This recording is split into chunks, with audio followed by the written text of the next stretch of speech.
Hi there, I'm just going to show you briefly how to link your Hive and your Amazon Alexa accounts so that it'll enable you to use your Amazon Echo to control your Hive devices by voice. So I'm on the Hive app at the moment, but I need to come back out of there and I need to go onto my Amazon Alexa account. So just tap on there. Top left hand corner you can see you've got the menu. So if we tap on the menu, and then we need to go on skills and games.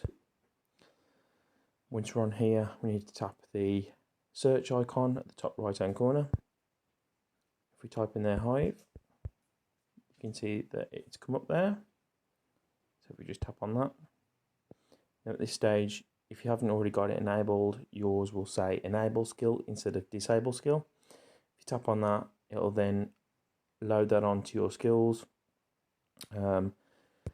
Once you're in there, you can go back, press the home tab or go back, then go on to devices, and then it'll allow you to add the devices on to your Amazon Echo account.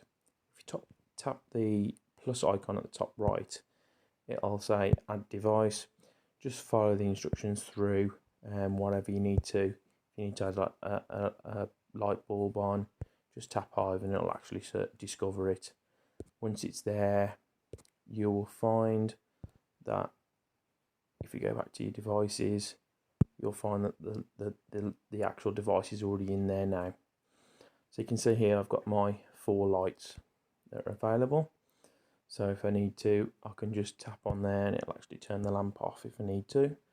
Or I can say, Alexa, turn the floor lamp on. And that's now actually come on at home. It will take a few seconds just for it to update on the app, but it will come back on briefly. You can add all the devices that Hive allows you to control. The only things you can't add on are the motion sensors and the window and door sensors. Obviously you don't do anything with those other than they just provide you with an activity log. They just sense motion or a door or window opening and closing.